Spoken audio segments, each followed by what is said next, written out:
interaction with his citizens. Here we are today.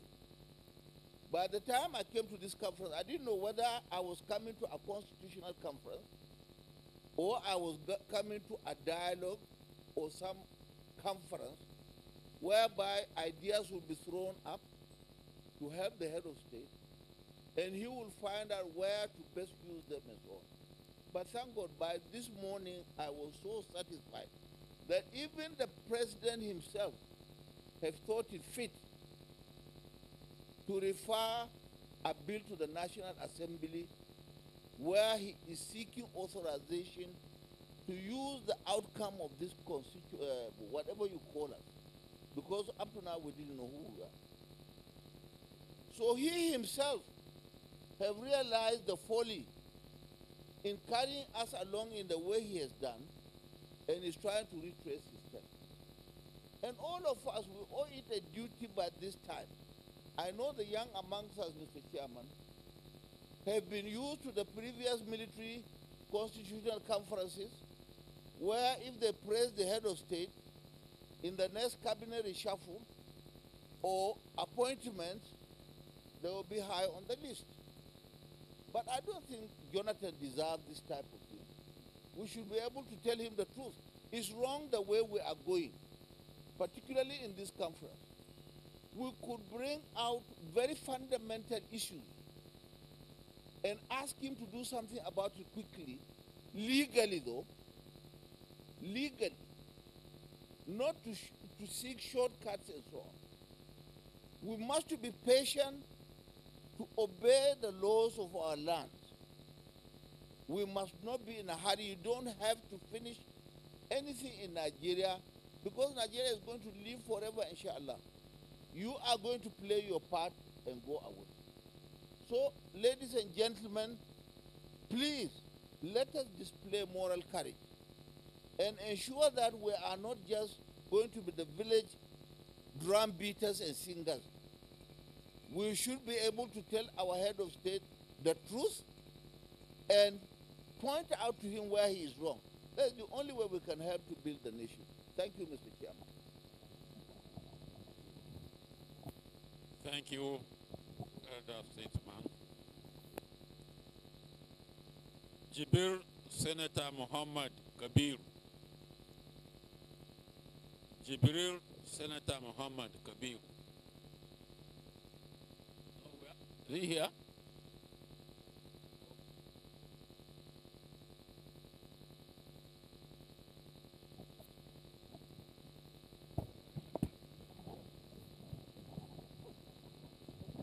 Thank you very much, Mr. Chairman. My name is Senator Mohammed Kabiru Jibrin.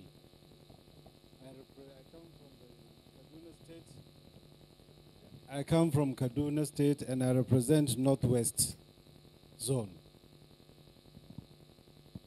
Mr. Chairman,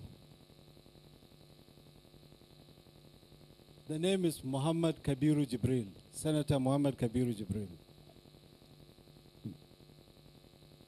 Looking at the President's speech, one but cannot fail to notice the fact that the speech was eloquent, well-intentioned, but perhaps made with particular reference to the status of this country at heart. Indeed, I perhaps agreed with my brother, General Dauda, when he said earlier on the President was reluctant in convoking a conference.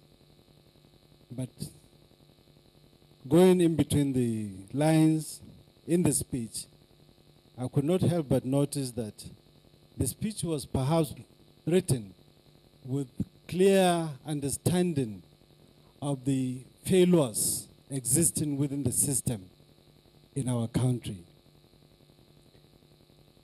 Now, obviously, there is a big drop in the level and quality of service delivery in every sector of our life in this country. This has started a long time ago. Nobody is going to blame a particular leader or set of leaders for the total woes we have found ourselves in today. Perhaps we should collectively own up to the responsibility, own up and apologize to the nation, and sit and proper solutions that will get us out. I don't know if a lot of us are willing and ready to fight corruption. We have entrenched corruption totally in our activities, in government. It has gone down now in schools. Our children grow up being corrupt from the early infancy. Now, it cannot be eradicated overnight, but I think it will take the resolve of people that constitute the membership of this conference to want to fight it with sincerity of purpose. No doubt we have been bedeviled by corruption for a very, very long time in this country, and nobody seems to want to care. Like my friend, the representative of the media said, no nation can survive without a good media. I will say no nation can survive without an educated youth, educated, employable young generation. We have failed in providing education, which is the foundation of development of this country. No doubt, our war started more than 30 years ago when we started bringing out children from universities that can neither read nor write. Unfortunately, our education systems have gone through a lot of changes, but none of them has seems to want to or appear to be able to take care of the problem. In conclusion, I think I will offer a prayer that we at this conference will come up with resolutions that will help make laws or initiate government policies that will help eradicate some of our difficulties. Our families from infant and mother mortalities, our environmental degradations, and children, our students. The speech by Mr. President, all the good things have been said about the speech. I'm not going to dwell on that. What I want to talk about. Your name, please, and constituency. My name is Dr. Fati Lami Adamu, representing Kebbi State. I want to dwell on the issue of relationship between rulers and followers. We must, for me, the major problem facing Nigeria is the lack of connective relationship between our leaders and the followers. And I'm talking about accountability, voice and accountability. We all know before any country can move forward, the citizens must have the voice and must feel protected to voice their views. And so therefore, when something is going wrong, the citizens must tell the leaders that something is going wrong, and it is the responsibility of the leaders to listen to the views of the followers. And the same thing, therefore, with the leaders. The leaders, as Mr. President said, they are accountable to the followers. I'm saying all this in relation to what is happening in the northern states of Nigeria on the issue of insecurity. The opportunity presented by the presidential address to this conference to pay tribute to our founding fathers who sacrificed their lives in the building of this nation. in the persons of Dr. Namdi Azikiwe, Sir Amadu Bello, and Chief Obafemi Awolowo, and there are many able lieutenants who are too numerous to mention. Let me also recall with fond memories the lives of sacrifice, nationalism, courage, and tenacity of very many fiery young Nigerians who devoted their lives in fighting for Nigeria's independence. Some of these colleagues that I can easily recall were Nduka Eze, Mbono Mokogo Okoye, Harun Adebola, Gogo Nzerebe, Raji Abdallah, Saadu Zungur, Kola Balogun, Abubakar Zukogi, Michael Ogong, and James Otobo. These were young men with whom I shared a common platform on the Zikist movement, which were regarded simply as Zikists in the early 50s. Dr. Magdalene Dura. Dr. Dura, please. Yeah. Mr. Chairman, the conference management team, fellow delegates, I stand on existing protocol. I join others to commend the president's speech. My name is Dr. Magdalene Dura, a delegate representing Benue State. Mr. Chairman, I have gone through the speech of Mr. President. I have picked out 3 key themes that have run across: the idea of inclusivity, the idea of peace, the idea of unity, which, in his words, would lead to a prosperous Nigerian nation. In looking at these 3 themes, I have looked at it in the context of the fact that the president has asked us to articulate and synthesize the views of our people and to proffer their recommendations for pushing this country forward. And in doing that, I'm going to comment on his speech based on the wishes of my people. And so I begin with the idea of inclusivity. And in speaking about inclusivity, I'm speaking as a Tiv woman. The Tiv people, when I grew up, were known to be the 4th largest ethnic group in Nigeria. Today, we are being relegated to the background because of arbitrary state creation, because of arbitrary boundary demarcation that has balkanized us into different states across the country. In these states where we have found ourselves, including Taraba, Nasarawa, Plateau, Niger, even Cross River, amongst others, our citizens, our people are taken to be second-class citizens. They are denied the rights of citizenship, access to education, employment, even economic sustenance.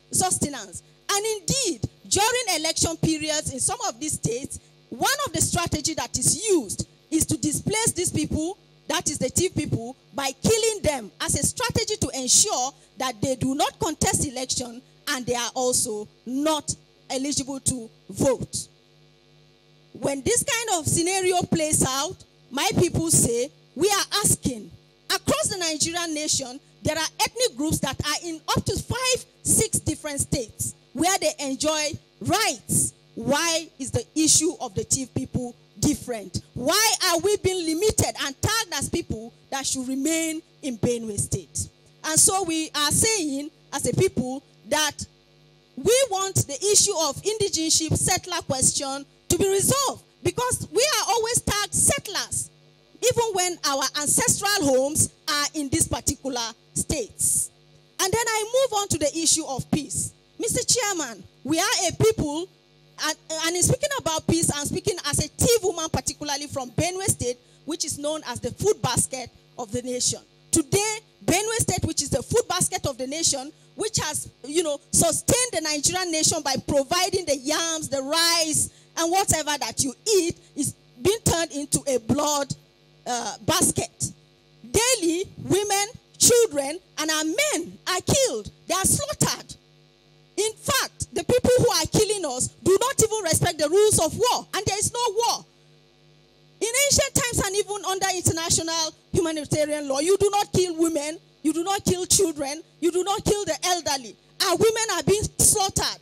Our children are being slaughtered. In fact, the most dehumanizing aspect is that even pregnant women are killed, their stomachs are sliced open, their children, the fetuses that are expelled therein, are killed and dumped on the women. And we are asking, what have we done? And so when we are talking about peace, when we are talking about unity, we must begin to address a people who are slowly being extinguished from the Nigerian geographical map. In talking about this, I have to now link it to the issue of unity. You cannot have unity when a house is divided upon itself, when some people are being slaughtered, when some people are being killed. In fact, our people are being subjected to biological and chemical weapons. Yes, we are being killed, we are being extinguished. We demand that the Nigerian nation should supply answers to this genocidal onslaught that is unleashed on us. And in doing that, and it is only by so doing, that we can have an inclusive, peaceful, united, and prosperous Nigerian nation. Thank you.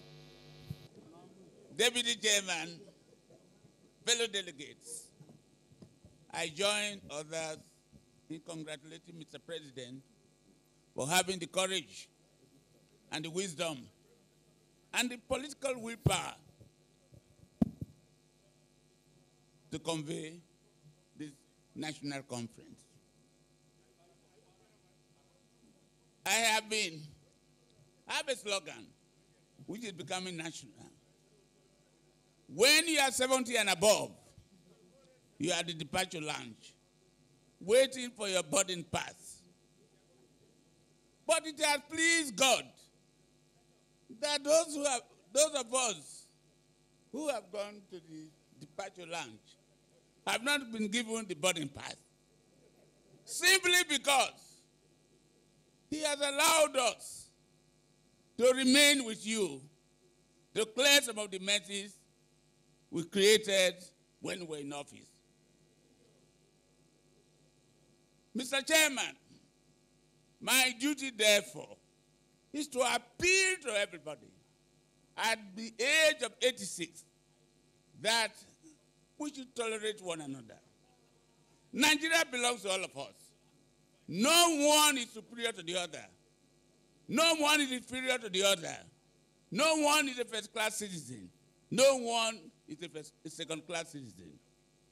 Anybody in Nigeria is qualified to hold the highest office in this country. Zeke was 42. Both Chief Obafemi Awolowo and Sardauna were in their late 39. They ruled this country. They prepared constitution which are unable to prepare now. The Republican Constitution of 1963, they sat down and prepared it. Give it to us today. We'll be speaking grammar. Let us accept one another. Love one another. I have seen that some of us have taken religion so far. Nigeria has been in existence before some of these religions were formed by some people. Please, please, the 29 young children that died in Yobe, those who killed them did not differentiate between Christian and Muslim. Therefore, let us tolerate one another. I repeat, let us be patriotic. We have no other country to go to. If you are a Northerner or you are a Southerner and you do not live together, then there will be no Nigeria. There will be no basis for us to come here. Mr. President has said, please come together. There have been mistakes. He listed them out. That is, go and join together. meet together to solve them. We are not here to say Christians or Muslims. Please, I beg you. Nigeria is one. Let's put our heads together so that at the end of it all, when it pleases God to take some of us away, then we'll say we have done the job. Thank you, and God bless you all. Dauda, Dr. Saleh. Mr. Chairman, distinguished delegates, my name is Dr. Saleh Dauda, representing Northeast, also from a minority from Bauchi State. I refer to Mr. President's speech, page 10, and I quote, "To be successful, nation builders must continually strive to evolve better and more inclusive societies in which every citizen is a proud and committed stakeholder."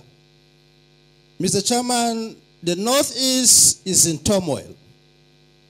The failure of governance at the state and local government levels has contributed to the rise of extreme religious groups who have taken up arms to challenge the authority of the Nigerian state.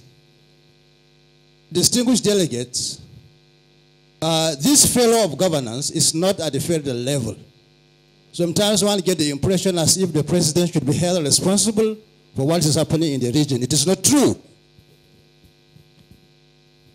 Mr. Chairman, over 1 million people have been displaced. I call for a special intervention, a sort of a Marshall Plan to aid these helpless citizens.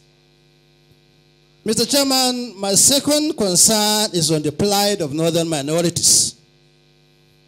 As a Christian, I have lived my life in the region. I have never worked elsewhere. It is clear, Mr. Chairman, that most governments in this part of the world have declared war on minorities by denying them basic social infrastructures. Apart from that, Mr. Chairman, they are denied employment opportunities, discriminated against. Even those who have converted to the dominant religion in the area are not wholly accepted.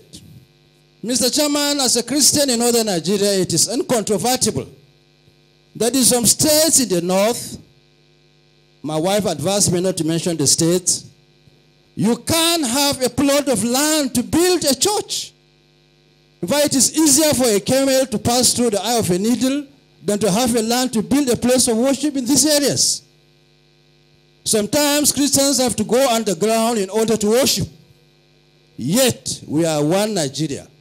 This is very baffling and incomprehensible in the 21st century. Those in the forefront of these discriminations, Mr. Chairman, are allies who are educated and know very well the heterogeneity and complexity of the Nigerian society.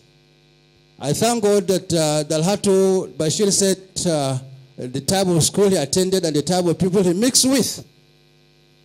My worry is that these are people whose God's name is very close to their lip, but honestly very far away from their hearts. Another concern, Mr. Chairman, is the spread of terrorist activities in the most minority areas. The Togo Nahawa incident was stated yesterday. Other areas include southern Bauchi, southern Borno. In fact, the Maiduguri Biu Road has become a human abattoir, where children are killed before their parents and vice versa. The killings in Plateau, in Wase, in Urom, in Barak in Ladi, and in Kawa local government in southern Kaduna, etc., etc. The relocation of local government headquarters in minority areas, example, Tafabali OLJ, Tafabali local government area has been relocated without due regard to the provision of the Constitution. Another major problem is the institution of alien district heads. Eminent officials or title holders are posted to minority areas as district heads without due regard to the religious identity of the people. This has become a chronic source of instability in the region. To evolve a better and more inclusive societies in which every citizen is a proud and committed stakeholder, Mr. President, we venture to make the following suggestions. creation of a separate geopolitical zones for the minorities in the north. 2, self-determination where ethnic minorities will be allowed to choose their leaders through the creation of independent chiefdoms. Creation of state for Southern Borno ethnic group nationalities to separate them from the dominant ethnic group that has become a source of chronic instability. Boundary adjustment through referendum to be conducted in these minority areas to identify which states they want to belong. Respect for people's religious belief and minorities to be accepted and treated justly and fairly. Thank you very much. Thank you for the content of the address, for the patriotic thought that he expressed, for the gravitas and ebullience of the delivery, and for the semiotic sublimity of the idioms.